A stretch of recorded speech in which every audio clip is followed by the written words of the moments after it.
welcome to Echoes and Ages, where voices echo and stories cut deep.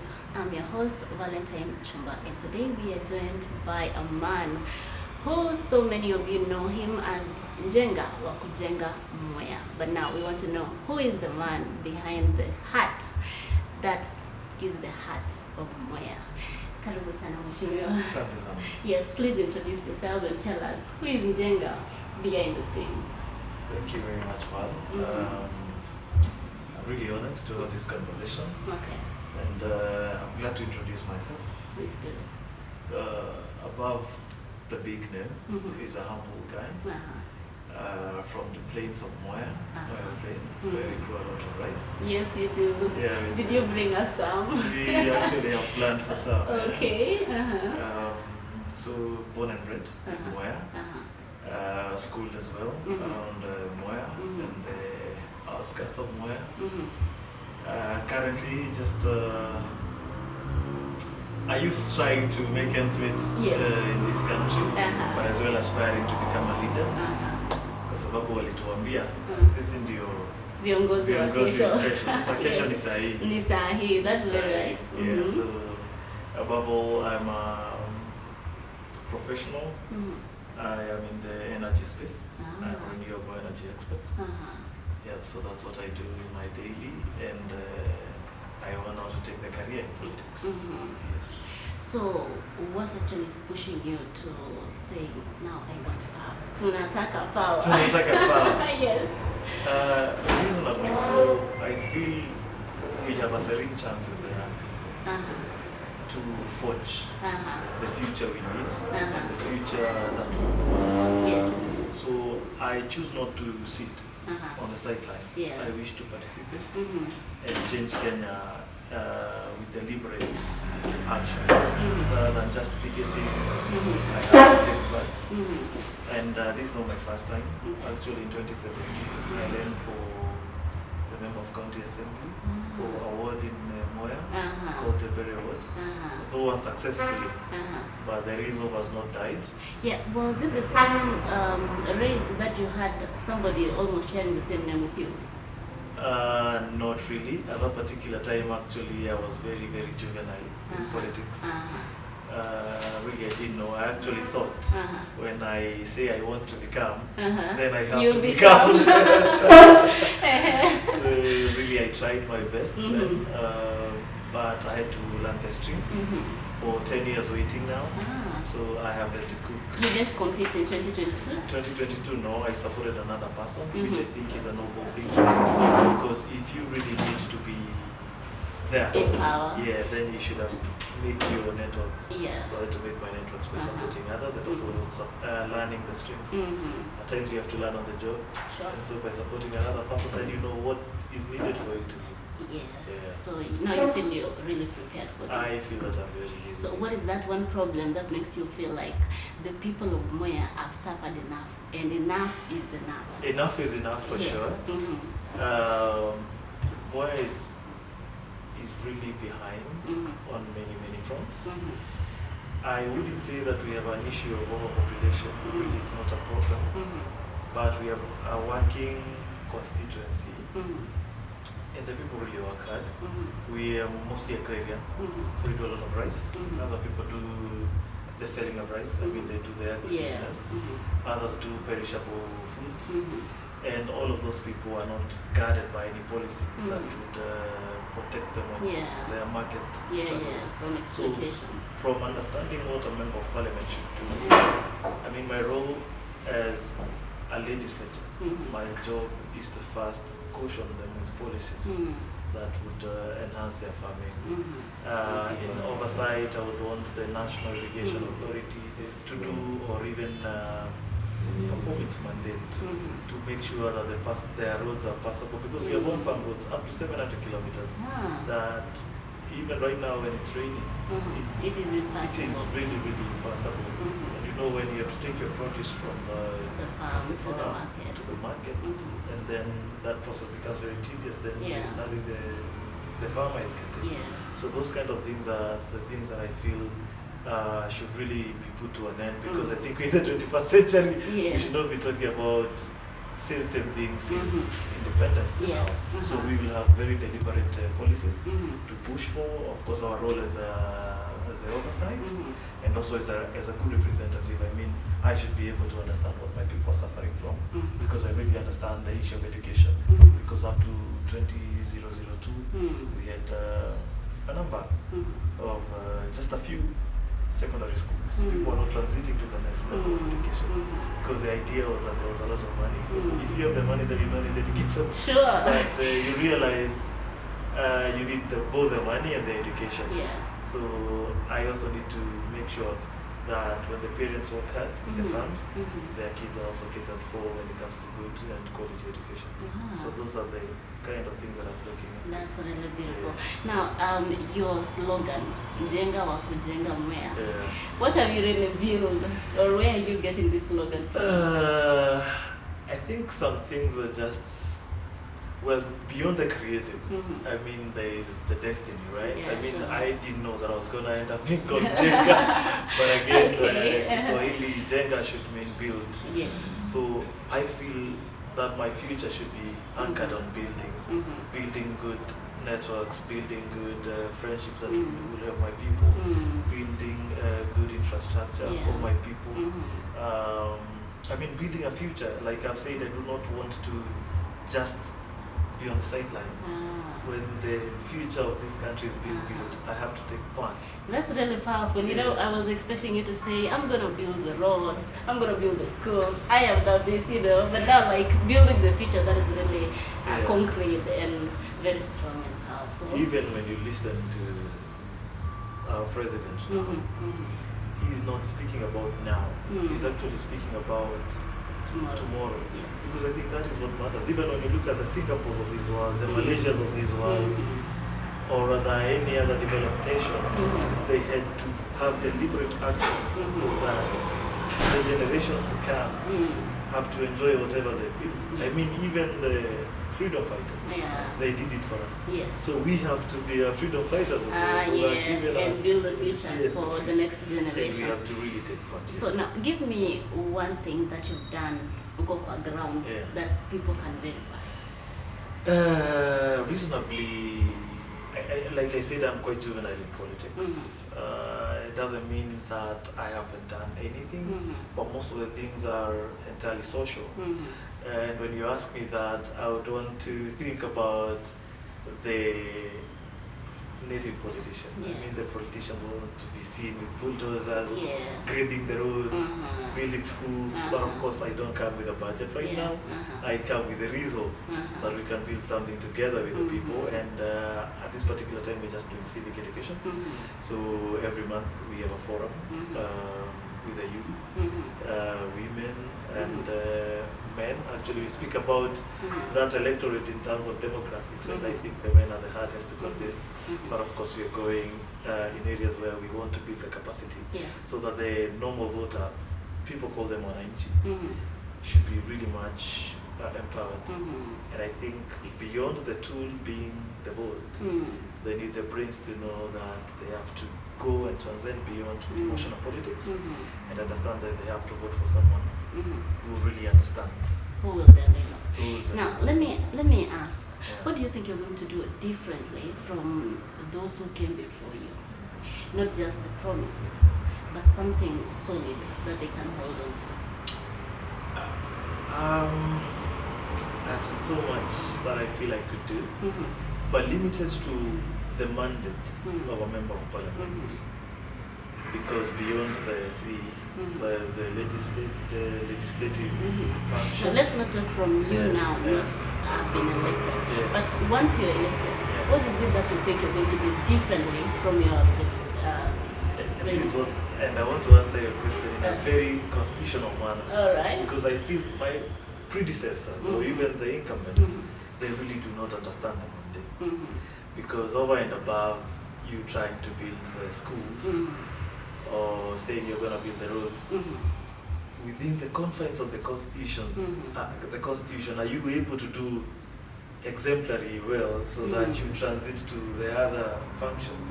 So I feel I come with the wit and the courage to be be able to represent my people on the floor of the house, because every allocation to my people will not happen on the roads or in some offices. It actually happens in Parliament. Yeah.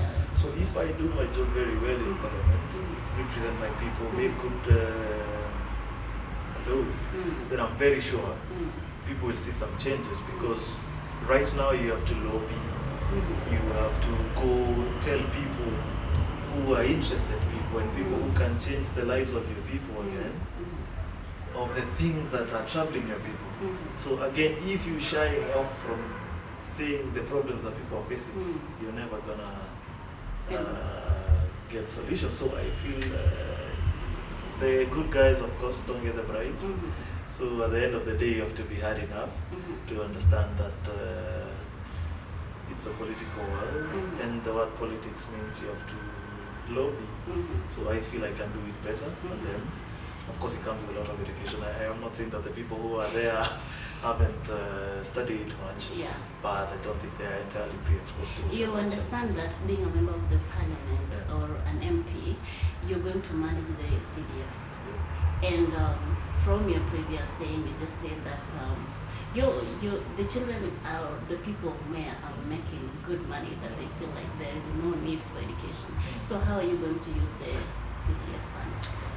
And that's why I'm saying we have a huge challenge, because the CDF fund, or rather the Constituency Development Fund, should go to build infrastructure. And unfortunately, this money has not been used very well in the past regimes. And like I had mentioned about on-farm roads, I've told you about 700 kilometers of road. So if I use my CDF to build roads, then the schools will lag behind. What criteria are you going to use? The criteria to use is to understand what the people really need at that particular time. And how are you going to get the people understand? Because right now, there's nothing bigger than data, right? So already we are running data collection campaign. I think we are closer there, because of course we want to be very, we want to ramp up our campaigns maybe 1 year to the election.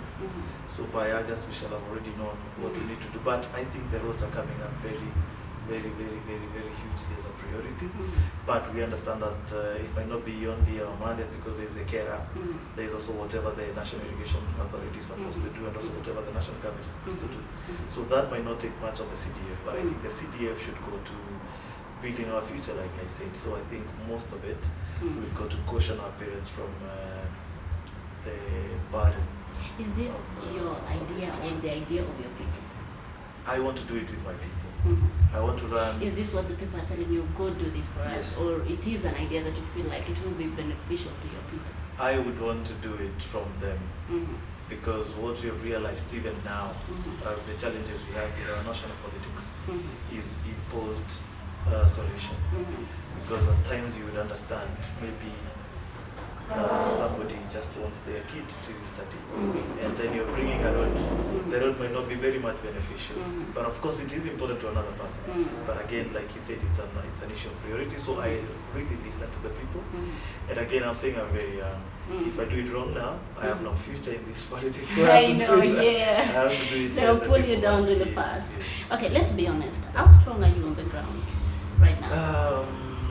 According to the polls, we are quite low, because I think we are one of those constituencies where... No, personally, you. Yeah, so I want to be very honest. We are coming to fight a generation that already believes that the young should not lead. Of course, by word of mouth they say it is your time. But when you go there, of course, they will be very much appreciative. But again, you'll hear they are talking about how you don't have enough, so you might go there to steal. So of course, reading from the political dynamics, we are a considerable candidate. So if we continue to do it right, of course, like I said, it's politics. You have to lobby, you have to convince these people. If we continue to do the right things, so I'm very sure by the time it's another 13 months, Kujenga Mwea will have the mandate to Njenga Mwea. Sure. Yeah. All right, that's really beautiful. So, which areas of Mwea do you feel like they are really rallying behind you? We have 8 wards.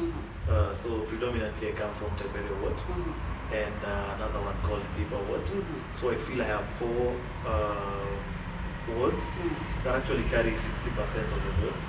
So I feel and also the other constituency that is of the Gen Zs. Well, I'm not a Gen Z, but I think I'm appealing to the newly and the most exciting constituency right now. Everybody wants them to rally behind them. So I feel like I'm representing them better, and of course I understand their issues better, and I'm able to relate to them better. So I feel devoid of the 4 wards that I feel I have the majority of convincing. I feel also the other constituency that is tribeless. They say they are tribeless. Yeah, leaderless. Leaderless, but I would wish to be the leader as well. So I feel like I convince them. Wow, that's beautiful. Now, what are people saying in Mwea that you feel like, I don't like that?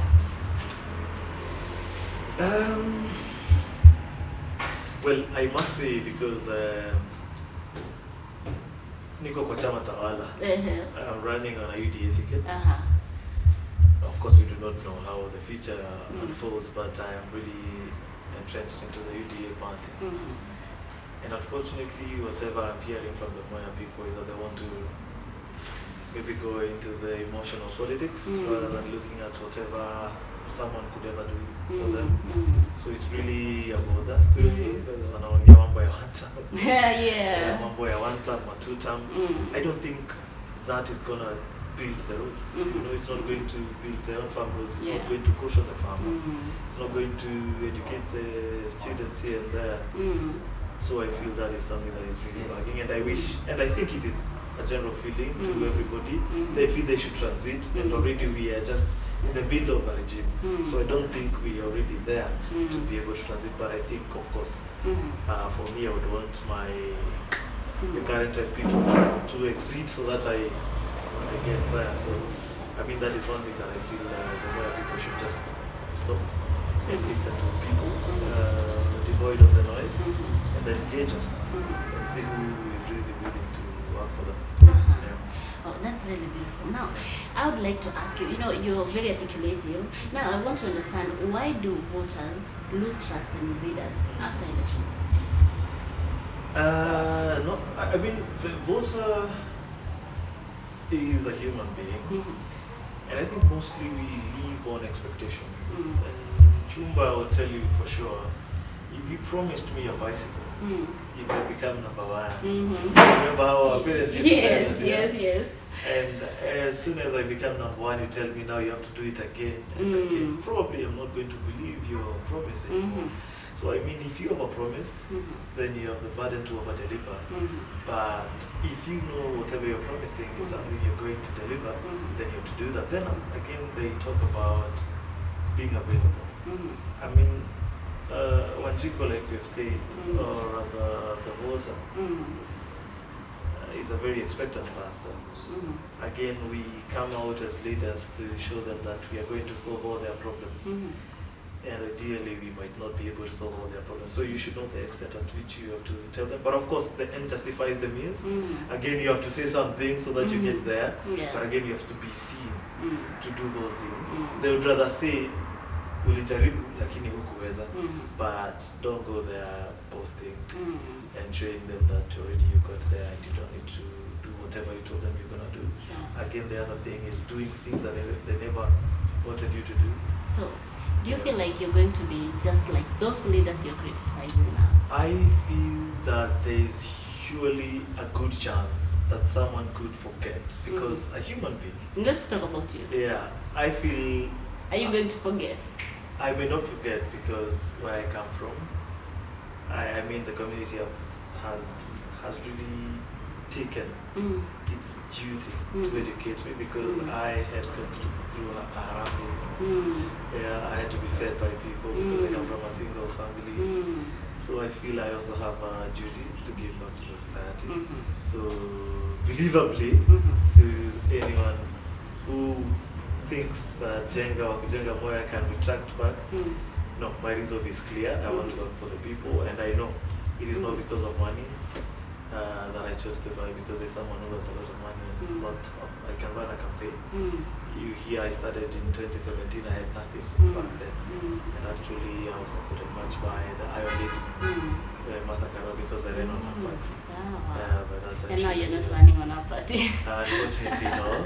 I have now understood that again, for you to win, you have to be in a popular party.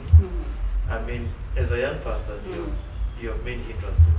You don't want the party to become your first hindrance. I'm not saying a party is small, but I don't think it gives the kind of euphoria you would want as a politician, like the other big parties would. Now, your competitors, Yeah. what do you think they are doing better than you?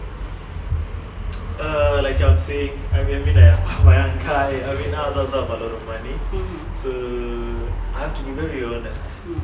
Voter bribery is something that is huge. Again, if you have to convince 1,000 people, so you feel you do not have the cash to bribe the votes? Definitely, nobody has enough cash, because even as you rewind and look at the last general election, it doesn't mean that the UDA party had more money than Jubilee party.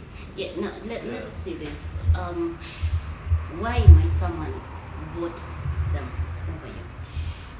Is it because of the money, or the experience or influence?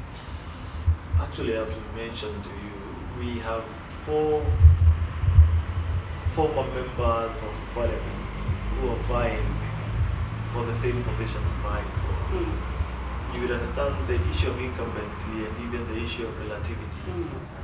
Others have been able to do some things, and others touched lives directly when they were members of parliament, but for whatever reasons, they lost, right? So if I'm being honest, I mean, it will not be the easiest contest. Of course, I would want them to vanish and then they leave me there. But I mean, I'm ready for the fight. And the reason as to why they would vote for the others and not me, I don't see. Because in a fair contest, I feel I can be able to appeal to the people much better. And I feel that I mean well more than the others would ever mean, because others we have seen whatever they've done, and it wasn't to the best of the people's interests. Njenga wa Kujenga Mwea. I'm giving you 30 minutes to convince that person who is not your supporter to support you. Speak to them. Very, very nice. Njenga wa Kujenga Mwea here. I mean, think about this. Someone comes and tells you that he's gonna do 1, 2, 3, 4 things. That guy does not come from your area. You just met him. Would you believe him? So if you're in Mwea and you're there not very sure of who you're going to vote for, this is one reason why you should vote for me. I come with a reason. I do not come with a basket to take your funds away. I come with a basket full of goodies, and these goodies are understanding that a member of parliament should do nothing else other than work for you, because you are the owner of the job. I mean, I should respect you so that you continue to give me the job reasonably for Mwea to grow, and because we understand Mwea is like 15 years behind, I feel you need a youthful and an energetic and an educated mind that can be able to bring the resources close to you for the roads, on-farm roads. I mean, we don't need to have fatalities every farming season. We don't have to incur food losses. I mean, that is people's livelihood. So I feel we can do it together. We can build the on-farm roads. We can build education. We can make sure, just like Iharu, the children go to school, feed in school, because we know the hindrances of education is either you have some challenges at home, you're not feeding very well, you don't have enough books. If all that is provided in school, then the parent is just left to pray for you and hope for good things for you. So I feel Njenga wa Kujenga Mwea akishikana na wewe tutaweza kujenga Mwea ifike even bigger than Singapore. I mean, it is a dream, but if you work tirelessly, it can become a reality. So That's it's Njenga, more than a Njenga minute. Mwea, yes. That is more than a minute, but anyway, one thing that you feel you will deliver within 6 months. I mean, I'll retain, not retain, I'll revive the oomph that comes with a working leader. I mean, if you encourage the people and you motivate them by being there, seeing them, listening to them, I mean, the 6 months is not a lot of time, and also it's not little time. But I wouldn't say a road can be built within 6 months.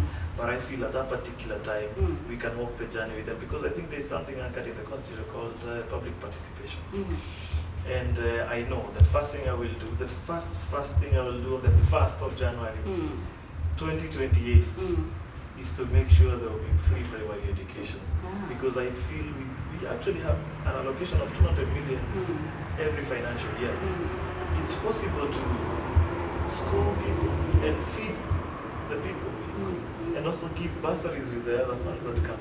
So the first thing I will do is that. Of course, that does not mean it is the biggest thing we shall have achieved, because other people, I think another 100 and something MPs are already doing that. Yeah. So it's not a novel thing. So yeah. No excuses, Njenga. Yeah. If you fail, what should people do? If I fail to become the member of parliament, If you fail your people, your voter, what should they do? No excuses. Actually, there are two things that could happen. Because the people may and the people shall, they have the duty to impeach an elected leader. However hard it is, I mean, they should be able to do it rather than wait for 5 years of me doing. So if you don't deliver, they should impeach. They should impeach. The other Impeach. thing is they could give me or cut me the slug and wait for the 5 years that is stipulated in the Constitution to elect another person. I mean, the cycle has been very clear. If you're not working in Mwea, you go home. So you feel like those leaders who are not delivering, they should be voted out immediately? I feel we should not continue to suffer. I mean, if you have a thorn in your leg, do you continue walking? You have to sit down and pluck it out, right? So I feel if the leader is not working, I mean, not politically instigated, because we know this is a lot of politics, so anybody can bring up anything. If there are grounds to remove anybody from office, I think the Constitution should be fully utilized. Through constitutional means. What's your biggest weakness as a leader? My biggest weakness, I think, right now is being youth. Like I've told you, as a youth, you have to work actually triple as hard. Yeah. So you have to continue to convince these people. Others do not take you very seriously. Others think that you're just joking around, even if you're wearing the strongest face. Others think that you don't have enough money to run a successful campaign, because, like I said, it's a financially intensive affair. You have to go to all villages, appeal to all people. Of course, that means we have more than 100 villages in Mwea, so it would mean that you have to go there not once, not twice, not thrice. So many times you have to woo these people. At times you have to sit them down. At times you have to use fuel. You have to have people around you covering your movements. So at times they feel you don't have enough, so you should be bought out. I know. And others outrightly just dismiss you because you're young. So what mistake have you made so far during campaign? My biggest mistake in the past was not understanding what you need to do. Like I said, you need a lot of mentors to talk to people. I mean, the mistake I might be doing now is actually a good mistake, because I don't shy off from talking. I will just talk anywhere, shamelessly. It's a good mistake to continue to talk to people. I will attend a podcast like this one. I will go there when there's a funeral, birthdays. I'll go there and convince them wherever they are. So it's not really a big mistake, but I think that's the best thing I can do. Alright, it's a positive mistake. Yeah. Okay. So has this journey changed you or exposed you? Really, it's public office you're seeking. So if for me, I was living a very private life. But now, of course, I'm exposed to a lot of you get a lot of visitors in your house? You'll get a lot of them. like other people say, good or bad publicity is still publicity. Absolutely. So but it doesn't mean that you have to be but of course it exposes you, it exposes your resources, it exposes your people, your mother, your father. There will be the talk of town. If they do anything wrong, of course they could have done anything wrong and nothing would have happened, but because they are supposed to be acting in some stages, so of course it exposes you, it exposes your resources and your personal life as well. Alright. Now, power changes people. If you win, what guarantees that Njenga won't change? Chumba, I'll be honest with you. I think the biggest thing that can change someone is money. You've said you do not have enough. Yeah. So it will change you. So this is one thing that I know. I mean, the best thing it can do is buy me a good suit. In the outward. Yes. But I think your personality doesn't change. Sure. Well, it does not. Because we have seen good people go in big offices and still remain example. So I want to believe Kujenga Mwea is that guy who remembers that he has come from somewhere. And there's even you climb the social ladders. You have to remember not to skip. Sure. You have to keep friends. You have to remember your family.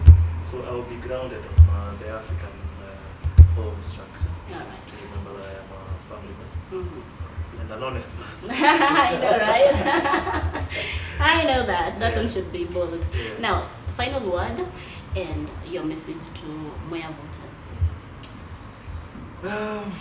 Well, I have so many words to tell them. I feel they have a chance with me. They have a great chance to vote for someone who really understands their issues. I mean, I've been brought up in a very small family. I would not say poor, but I would say subsistence farming has really been my anchor when I was growing. So I feel it's not everybody else who should suffer when they're growing up. And I think the leadership has to take its duty seriously. And that is whatever I'm coming to bring. I mean, we are going to fix the issues of education, the issues of roads, the issues of understanding what a member of parliament should be able to do. So if there is someone who wants to see Mwea change, not to be known by visually only, but to be known as a place that can birth a leader or leaders of now and tomorrow, they have a chance to build a future with me. That's beautiful, and I would like to say that leadership is tested not by words but by action. And the people of Mwea will be watching, they will be listening, and they will be following. I want to believe that you've told them what you could, and you've asked for their votes. I'm not campaigning for you though. So it is upon you, the people of Mwea, to see whether Njenga Kujenga Mwea is worth to be your leader. You've heard him, you've seen him. It is that time of the day to see whether now to elect him to represent you in the seats of the parliament.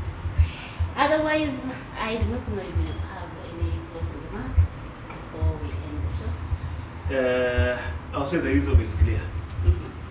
Kama unataka Mwea isonge, itabidi ujenge Mwea anajenga.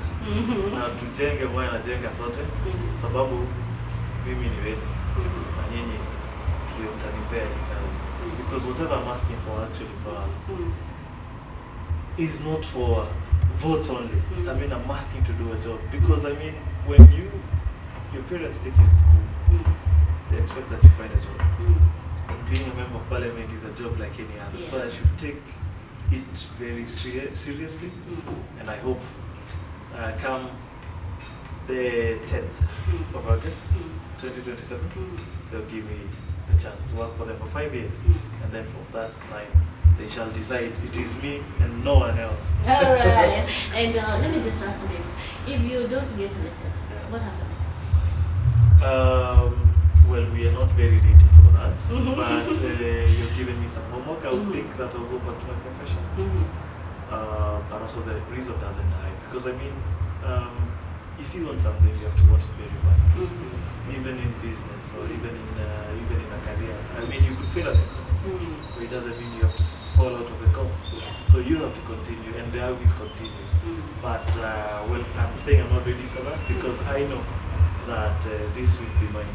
Of course, we are 18 aspirants, but I'm sure by the day that rises to be on the 10th of August 2027, everybody walking to the polling station ataenda akisema tunajenga Mwea na Njenga.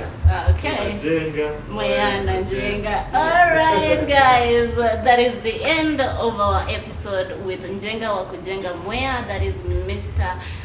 Njenga Wachira Kelvin, and that is his official name. Mtapata hiyo jina kwa ballot box. Consider the guy. Otherwise, I am your host Valentine Chumba, and this is Echoes and Ages, where voices echo and stories cut deep. Until next time, goodbye.